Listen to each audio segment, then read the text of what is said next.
인간 율곡 이의 생애. 먼저 구독과 좋아요 부탁드립니다. 조선왕조실록에 다음과 같이 기록되어 있다. 이조판서 이가 졸했다. 이는 병조판서 재임 시절부터 과로 때문에 병이 들었는데 근래 병세가 악화되어 주상께서 줄곧 의원을 보내 치료하게 할 정도였다. 그런데 최근 서익이 관북지역 순무어사가 되어 나가게 되었을 때 주상께서 그로 하여금 이 일을 문병하고 국방에 관한 일을 물어보게 했다. 이에 순무어사 서익이 이의 집에 도착했는데 자제들이 이에게 현재 병이 조금 차도가 있기는 하지만 여전히 무리하면 안 되니 응하지 말라고 말렸다. 그러나 이는 내 몸은 오직 나라를 위해 있을 뿐이다. 만약 이 일로 인하여 병이 더 심해지면 그 또한 운명이다. 라고 하고는 가까스로 일어나 서익을 맞이했다. 그러고는 구두로 군사 업무에 관한 6조 방략을 불러주었다. 다 받아쓰자 이가 기절했다가 다시 소생했으나 끝내 하루 만에 졸했다. 향년 49세다. 조선왕조실록이 전하는 율곡의 사망과 관련된 기록의 일부다. 원래 조선왕조실록은 해당 군주가 죽은 후 실록청을 세우고 이곳에서 해당 시기 주요 문건들을 전국적으로 소집한 다음 그중 중요한 사건들을 뽑아서 작성한다.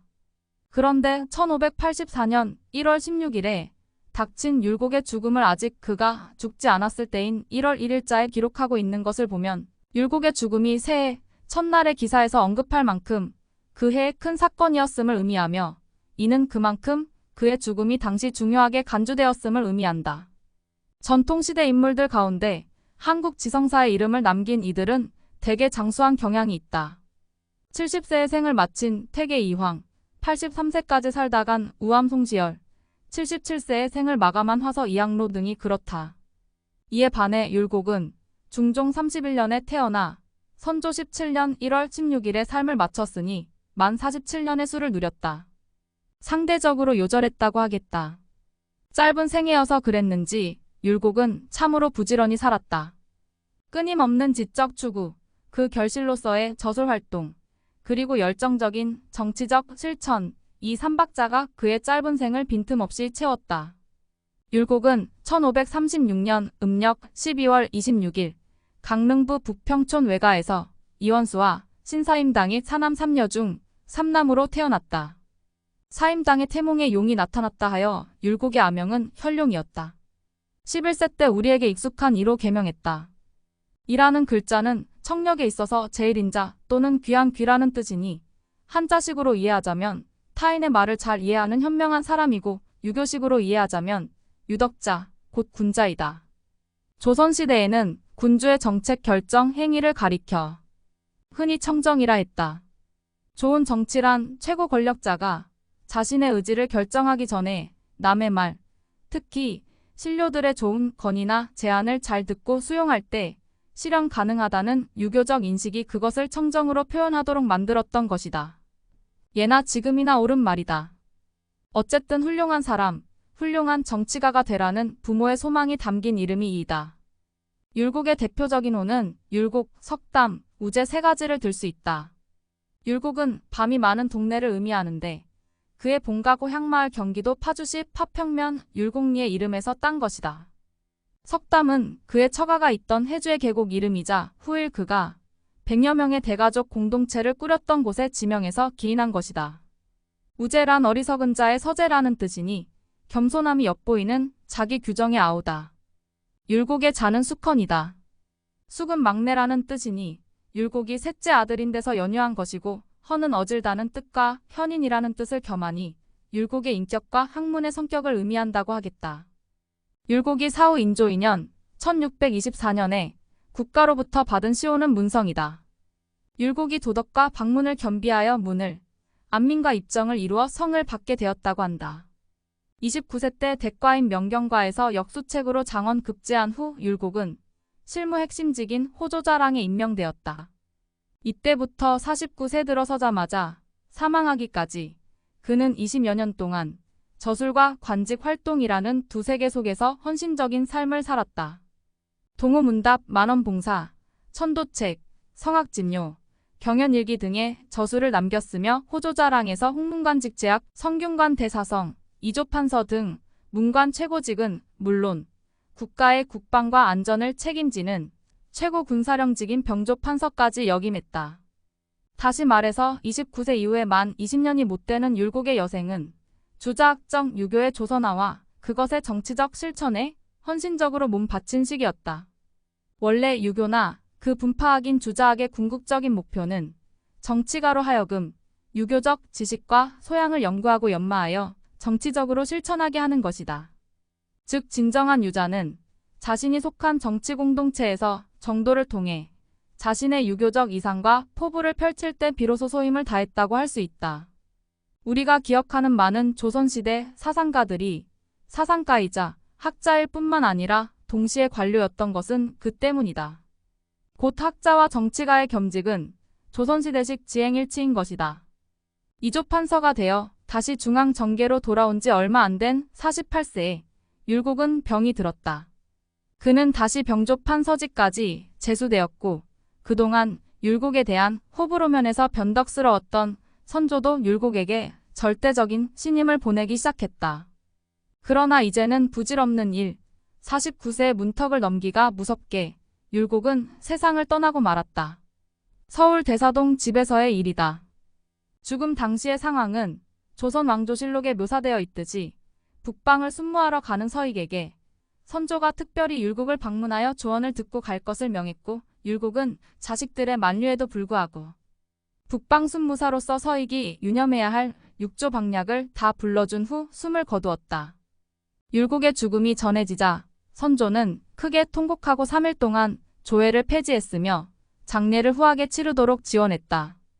율곡은 지금 파주시 자운산 선영에서 모친 사임당, 부친 이원수 공과 함께 영면하고 있다. 광해군 7년 1615년에 율곡을 추종하는 후학들이 선영에 자운서원을 건립한 것을 시작으로 율곡은 해주의 서연서원, 파주의 자운서원, 강릉의 송담서원 등 전국의 20여 개 서원에 배양되었다. 숙종 8년 1682년에는 유학자에게 최고 영예인 문묘, 즉 공자사당에 배양되었다. 이제 율곡의 생애와 학문 세계를 간략하게 살펴보겠다. 율곡의 생애에 관한 부분은 조선시대식 정기류의 하나인 행장에 입각하여 기록한 것이다. 율곡은 3살 때 말과 글을 깨우쳤고 7살 때부터는 어머니 사임당에게 본격적으로 글쓰기를 배웠다. 그 결과물로 율곡은 7살 때 이웃에 사는 인물의 소임 배상을 묘사한 진복창전이라는 인물전을 지었는데 후일 서학이 때 실제로 그 주인공이 악역을 적지 않게 담당한 소임배로 밝혀졌다고 한다. 8살 때에는 오원율시 화석정이라는 시를 지어 세간을 놀라게 했는데 그 내용은 다음과 같다. 화석정, 숲속 정자의 가을이 이미 깊으니 쓸쓸한 나그네의 상념은 끝이 없구나.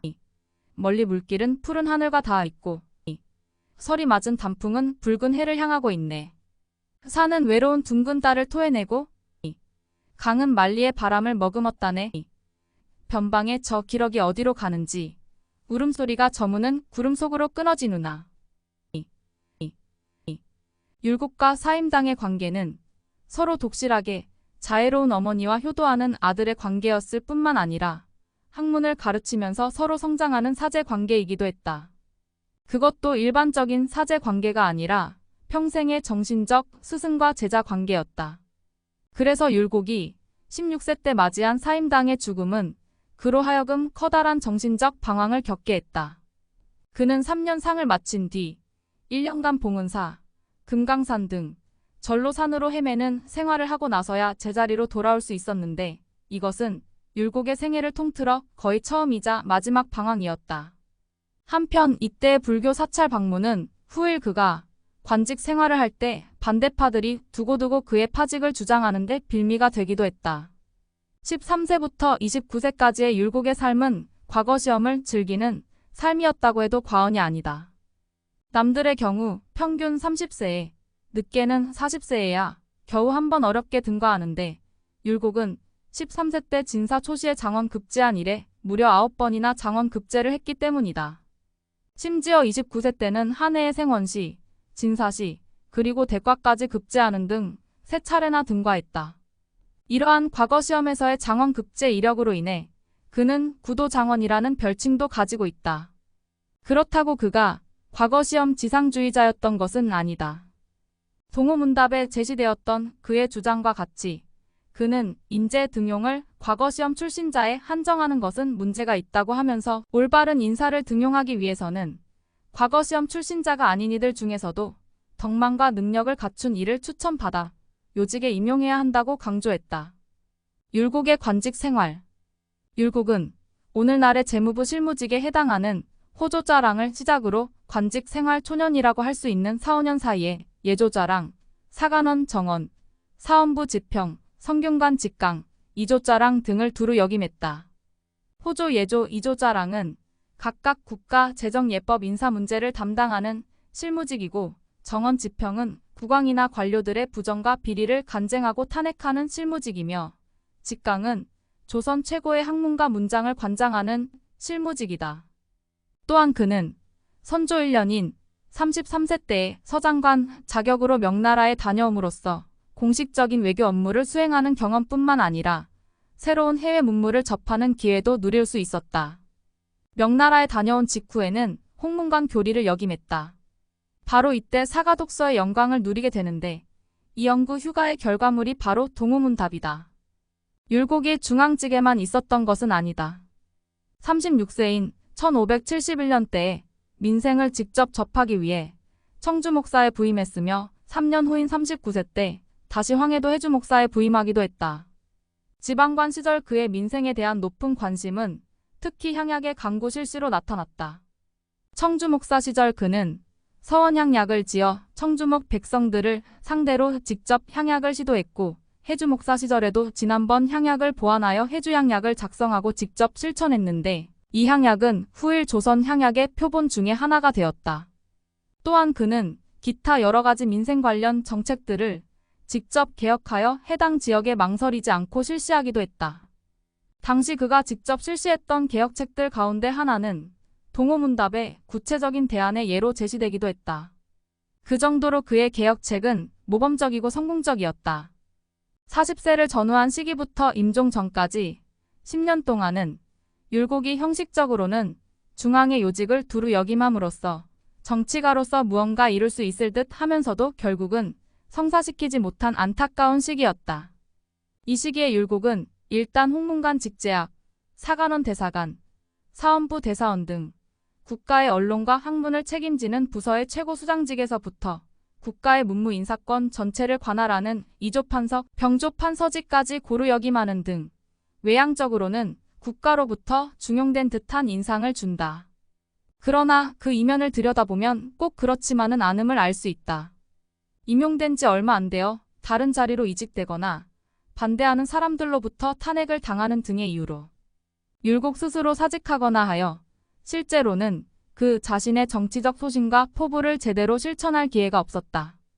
예컨대 후일 한국 붕당사의 효시가 되는 김효원과 심의겸의 일로 조정의 견해가 분리되었을 때 율곡은 이것을 붕당 조짐으로 인식하고 어떻게 해서든 봉합하려는 노력을 기울인 데 반해 반대파들은 이러한 율곡의 태도를 놓고 지속적인 정치적 공세를 취했고 선조는 선조대로 율곡의 건의를 늘 좋은 제안이지만 시기상조라며 건성으로 듣고 넘기는 시기였다.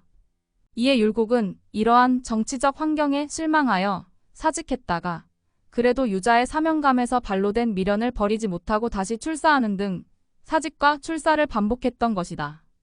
율곡의 저술 세계. 율곡은 핵심 관직을 두루 역임하는 동안에도 저술 활동을 멈추지 않았다. 이 점 또한 조선시대 여느 학자들과는 다른 점이라 하겠다.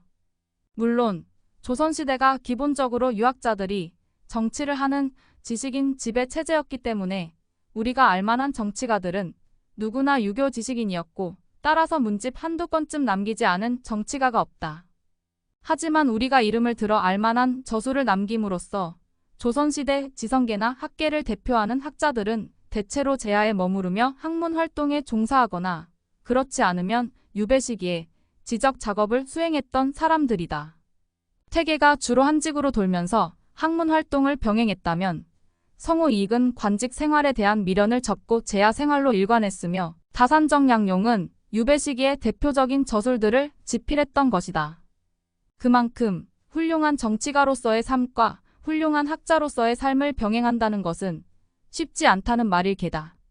율곡은 어려운 이 양자의 삶을 병행했던 드문 인물이다. 한국 지성사의 큰 획을 그은 율곡의 학문과 사상의 세계는 크게 두 분야로 나뉜다. 성리학 곧 요즘의 철학 분야와 경세론 곧 사회과학 분야가 그것이다. 율곡이 인심도심설이나 답성원 등의 글들에서 펼친 이기 원론적 이기론 곧 성리학적 업적은 이기원론에 입각한 퇴계 이황의 업적과 함께 이후 각각 기호학계와 영남학계로 나뉘는 조선의 양대 산맥의 정신적 기반을 제공했다. 그의 성리학적 업적은 조선 성리학의 찬란한 금자탑이라 하지 않을 수 없다. 경세론과 관련된 율곡의 저술은 다시 네 분야로 나뉜다. 성학론 혹은 군주론, 정책 건의서, 교육학, 그리고 기타가 그것이다. 그리고 이들 분야의 저술들은 대부분 이후 해당 분야에서 고전의 위치를 점하게 되었다. 첫째, 율곡의 군주론 혹은 성인론인 성학지묘는 이상적인 군주의 모델을 이론적으로 추구하여 현실 군주의 귀감으로 삼고자 했던 방대한 저서로 퇴계의 성학십도와 함께 조선시대 주자학적 군주론의 고전이 되었다. 둘째, 율곡이 관직 생활 중 쉼없이 조정에 제출했던 제반 정책 건의서들 곧 동우문답은 물론 만원봉사, 진시패소, 사대사 강겸 진세척동서소, 심의육조, 진시사소 등은 동서붕당 조짐의 해소책 강구의 필요성뿐만 아니라 공납제도의 개혁을 통한 민생경제 확립, 서울소통과 공사천송량법 제안 등을 통해 불공평한 신분제로 인한 국가 인력 낭비와 위화감을 해소할 필요성, 교육제도 개혁과 국방력 강화를 통한 국가의 백년대계 모색 등 당대의 가장 기묘한 문제와 그 해결책들을 담고 있다. 율곡의 이러한 정책 제안서들은 당대의 가장 시급한 문제를 다루고 있으면서도 그 처방책의 방향이 시대를 초월한 이론적 깊이를 갖춘 것들이어서 후일 실학 사상가들의 전범이 되었다. 셋째, 율곡은 학문과 교육의 대중화에도 노력을 기울였다.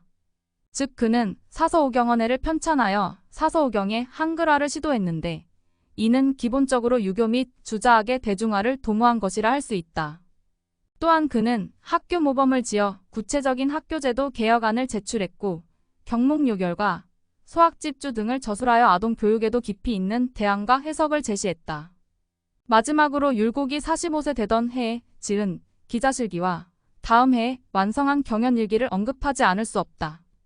기자실기는 유교에서 실천적인 이상 사회의 모형으로 간주하는 주 문화의 상징 인물인 기자가 조선으로 독려했다는 설에 관한 것으로 기자 조선에 관한 최초의 체계적 저술이다. 기자실기는 기자가 조선으로 온 만큼 조선이야말로 중화 곧 문명의 본고장이라는 함의를 내포하고 있는 저술이라고 할 수 있다. 따라서 이것은 후일 17세기 이후 형성된 조선중화주의의 이론적 기초를 제공했다. 한편 경연일기는 율곡이 선조에게 경정과 정책을 강의하면서 주고받은 내용과 감회를 적은 것으로 율곡의 인식세계는 물론 경연석상에서 이루어지는 조선시대 군신 간의 대화 구조와 풍경을 엿볼 수 있는 중요한 1차 자료의 성격도 풍부하게 지니고 있고 나아가 당대 정치사에 관한 중요한 자료를 제공해준다. 끝으로 율곡의 생애와 관련된 일화 하나를 소개하고자 한다. 율곡에게는 나름대로 자치론적 공동체주의를 지향하는 면모가 있었던 듯하다. 이미 앞에서 청주 목사와 해주 목사 시절에 그가 향약을 시도했다고 언급한 바 있지만 그의 공동체주의적 경향은 여기서 그치지 않는다. 41세 때 관직 생활에서 자신의 소신을 제대로 펼치기가 쉽지 않다고 판단한 그는 100여 명에 이르는 대가족을 이끌고 처가가 있는 해주 석담으로 들어가 자치규약인 동거계사를 선포하고 구족으로 구성된 자치 공동체 생활을 시작했던 것이다. 이것은 즉흥적으로 벌인 일이 아니었다. 율곡은 34세 되던 해인 선조 4년 1571년에 친구들과 석담구곡을 구경한 후 이곳에서 응거할 계획을 세우는 등 일찍이 이런 지향을 갖고 있었던 것이다. 석담에서의 이 구족 공동체 생활은 경제적인 이유로 오래 유지되지 못했지만 이는 관직 생활을 할 때나 제하에 있을 때나 바람직한 공동체 생활에 대한 관심을 거두지 못했던 율곡의 일면을 보여주는 일화라고 하겠다. 율곡의 정치 철학. 먼저 구독과 좋아요 부탁드립니다. 율곡은 당시 조선에서 중요한 치인의 범주를 안민정책, 교육정책, 그리고 정명정책 곧 역사 바로 세우기의 범주로 나누었다. 치인의 이 세 범주는 원시 유교에서부터 강조되던 고전적인 범주로서 그것의 구체적인 내용은 항상 시대에 따라 달라질 수밖에 없다. 그리고 그렇게 할 때 치인의 무실화가 실천되는 것이다. 물론 율곡은 스스로 지극히 조선적인 문제의 핵심 속에서 문제를 제기하고 대안을 제시했다는 점에서 누구보다도 앞장서서 치인의 무실화를 실천한 인물이다. 첫째, 율곡은 선조 임금이 급선무로 실천해야 할 치인의 내용으로 먼저 어질고 총명한 신하를 등용함과 그를 절대적으로 신뢰하는 것을 꼽았다. 율곡에 따르면 정치의 관건은 최고 권력자가 적임자를 적재적소에 임명하여 그들에게 실무의 총책을 맡길 수 있는지에 달려있다. 그런데 현재의 선조는 단지 경연석상에서만 신하들과 현인들을 만나는 데다가 그나마 엄격한 형식을 취하고 근엄하게 하여 신하들이 무리를 지어 형식적으로 군주와의 만남을 가질 뿐 진솔한 자신들의 주장을 전달할 수가 없다. 따라서 선조는 우선 군신 간의 형식적인 만남의 관행을 고치되 번거로운 절차를 생략하고 경연 자리 외에도 유신들과 자주 만나 여러 정치적 사안들을 의논함으로써 신하들의 자질도 파악하고 정치적 현안들도 깊이 있게 파악해야 한다. 그리고 현인을 알아보는 문제는 군자의 말은 이치를 따르고 사리가 곱기 때문에 진실로 군주가 욕심만 없다면 이것을 판별하지 않으려 해도 판별할 수밖에 없다고 본다. 결국 율곡은 앞의 수기 논리를 치인해서 첫 번째로 제시되는 어질고 총명한 신하를 등용하는 전제 조건으로 다시 한번 강조하는 것이다. 둘째, 안민정책에서 율곡이 선조에게 시급한 개혁 과제로 제시한 것은 그릇된 과세제도, 불합리한 공물 진상, 이서들의 공물 대답에 의한 폭리 추구, 국력 불균형 현상, 그리고 지방 하급 관료의 부정부패와 대민 수탈을 근절하고 바로잡는 일이었다. 율곡은 세금과 부의 부담자가 도망갔을 때 이 부담을 일족과 이웃에게 전가하는 일족 진린의 폐단은 연자제와 다름없으므로 폐지하고 본인에게만 부담시키는 것으로 한정해야 한다는 대안을 제시했다. 국가에 진상하는 물품의 과도함으로 생긴 진상번중 폐단은 국가에 기묘하지 않은 품목들에 대해서는 진상의 관행을 폐지하는 것으로 바로잡아야 한다. 아전들이 국가의 공물을 대납한 다음 강제로 백성들로부터 폭리를 취하는 공물 박납은 전담 1결당 1두씩만을 징수하는 공법을 참작하여 고쳐야 한다. 국가의 바치는 부역의 불균형으로 생업에 지장을 주는 역사 불균은 부역자들의 생업과 휴식이 가능한 방향으로 개선해야 한다. 아전들이 불법적으로 백성들에게서 뇌물을 수취하는 이서주구의 경우 불법을 저지른 가족을 모두 북방 지역으로 강제 이주시키되 그 전에 아전들이 불법을 저지를 필요가 없게끔 기초적인 생계가 가능한 수준의 급료를 지불해야 한다. 셋째, 당시의 교육 정책과 관련해서는 지방 기초교육, 중앙고등교육, 인사선발제도에 걸쳐 문제점을 지적하고 개선책을 제안했다. 지방 기초교육의 문제점으로는 특히 교사의 자질 부족으로 인한 교육 부실을 가장 큰 문제로 꼽았다. 그런데 이때 교사의 자질 부족은 사실상 교사인 훈도에 대한 당시의 열악한 처우에 기인한 바가 크고 그렇기 때문에 훈도에게 충분한 사회적 명예와 경제적 대우를 보장해야 한다고 했다.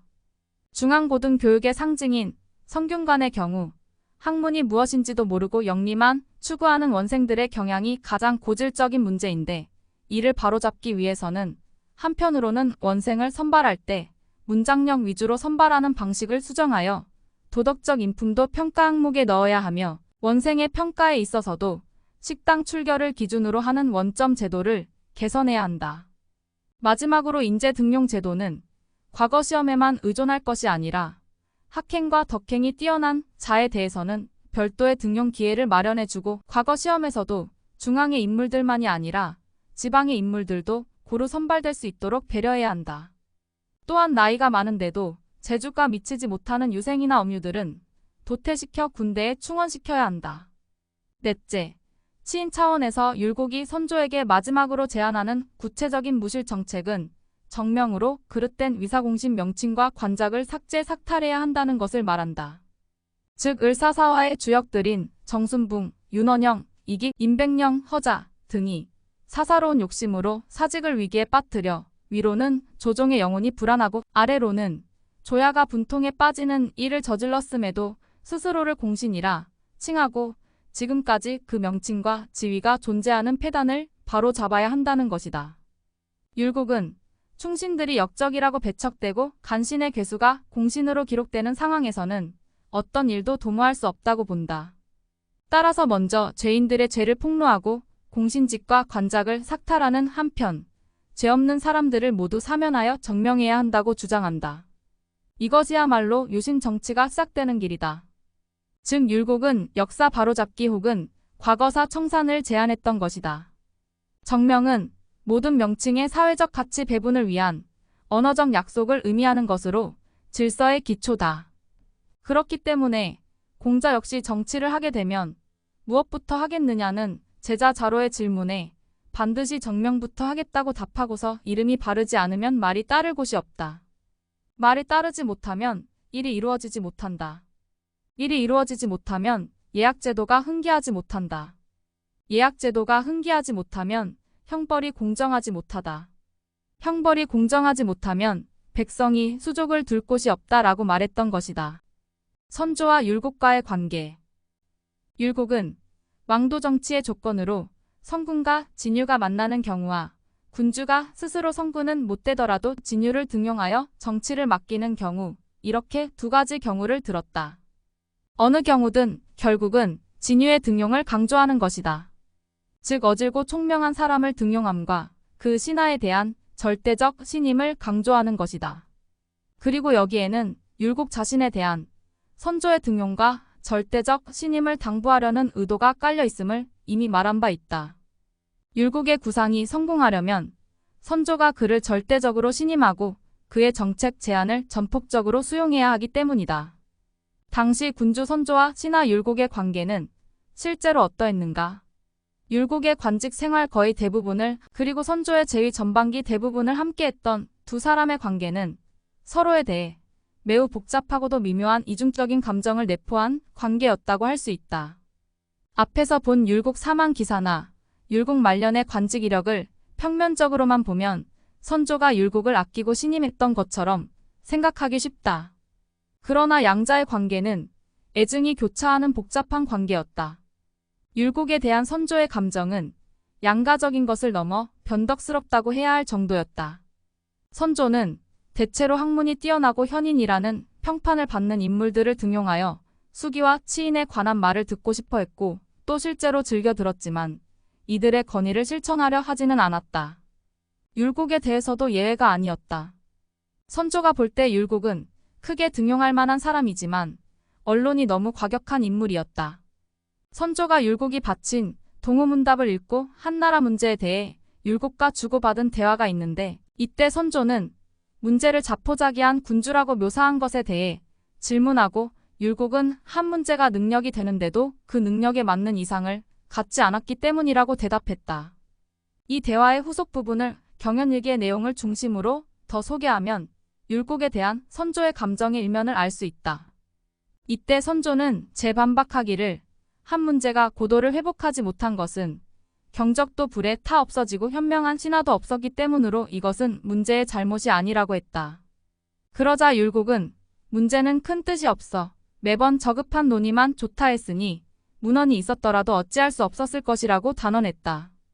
어쨌거나 이 대목은 선조 자신이 성군이 아니라면 신하된 율곡 역시 진유가 아니라는 의미를 간접적으로 전달하고 있다. 이러한 태도는 율곡의 관직이 높아질수록 강도가 더해 갔던 것 같다. 선조 8년인 1575년에 율곡을 비롯한 관료들에게 선조는 나는 대신들을 지성으로 대우하고 군신을 붕우같이 여기는데 지금 군신들은 나를 사리에 어둡고 어리석은 임금이거나 어리석고 변변하지 못한 임금으로 대우하니 내가 어찌 감히 얼굴을 들고 경들을 보겠는가? 라고 하면서 자신을 낮게 평가하는 관료들에 대해 불만을 토로했다. 선조는 당시 신하들의 요구가 지나치다고 생각했고 그 선두에 올곡이 있다고 생각했던 듯하다. 그것은 선조 9년인 1576년 울곡이 사직하고 파주로 돌아가 있을 때 당시 영의정 박순이 율곡에 어질고 재주 있음을 들어 그를 다시 부르라고 여러 차례 청거하자 돌아온 선조의 답변에서 잘 드러난다. 그 답변은 한나라 가인은 그를 읽어 말만 능할 뿐 사실 쓸만한 인재는 아니었다. 한나라 문제가 가인을 등용하지 않은 것은 참으로 소견 있는 행동이다 라는 것이었다.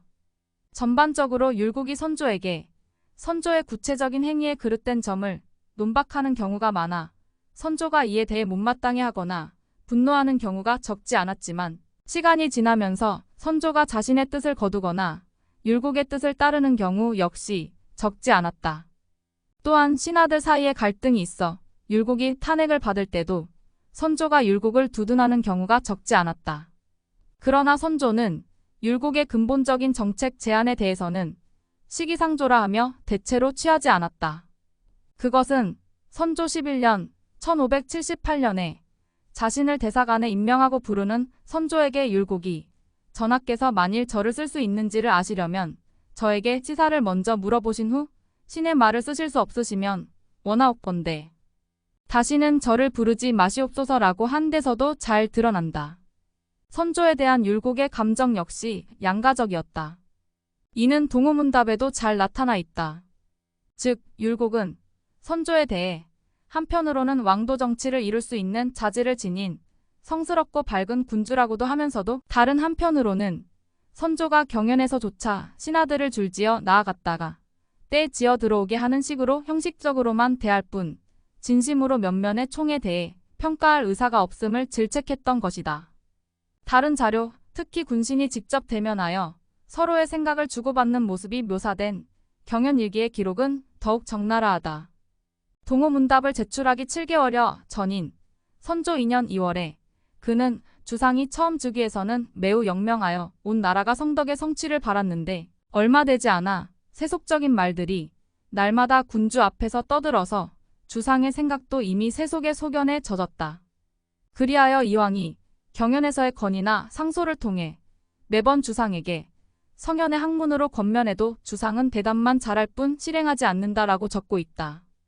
율곡에게 비친 선조의 이러한 모습은 그의 관직 생활 내내 일관된 것이어서 그에게 기대와 실망을 반복적으로 안겨준다. 그리고 그것은 반복적인 출사와 퇴사로 나타났다. 율곡은 선조에 대해 실망하면서도 기본적으로 그에 대한 애정을 버리지 못했다. 그것은 그의 이런 태도에 대해 평생의 지우 성훈이 우유부단하다고 비판하자 그가 주상이 거상 중에 선심을 보이는 발단이 지난 날과 다르다. 그래서 아직 머무르면서 정성을 다하여 만에 하나라도 다행을 바라는 것이다. 군자가 세상을 잇겠다고 작정했다면 몰라도 이 세상의 뜻이 있다면 음기 중에 양기가 나오려는 이때 어찌 기회를 잡을 수 없겠는가. 라고 하거나 천박한 정성으로 순월 사이에 효과를 기대하다가 뜻과 같지 않다고 갑자기 물러가려 하는 것도 신하의 도리가 아니다라고 한 데서도 잘 드러난다. 그러나 근본적으로 왕도 정치를 구현할 의사가 없는 선조에게 계속 기대만 하고 있을 수는 없었다. 그것은 유학자의 출처간에도 어긋나는 것이었다. 어느 날 경연석상에서 율곡은 맹자가 제 선왕에게 했던 질문을 선조에게 그대로 던졌다. 지금 민생이 공궁하고 기강이 문란하여 온 나라가 다스려지지 못함이 심한데 가령 맹자가 주상께 어떻게 하시겠느냐고 묻는다면 주상은 어떻게 대답하시겠습니까? 그러나 선조는 대답이 없었다. 이에 율곡은 선조가 왕도 정치를 추구할 뜻이 없다고 판단하고 사직을 결심한다. 율곡 말년에는 앞에 조선 왕조실록 인용문에서 보았듯이 선조가 그를 전폭적으로 신임했던 듯하다. 그러나 이때는 이미 율곡의 병이 깊어 돌이킬 수 없는 상태였다. 때늦은 만시지탄이다. 구독과 좋아요 부탁드립니다. 끝.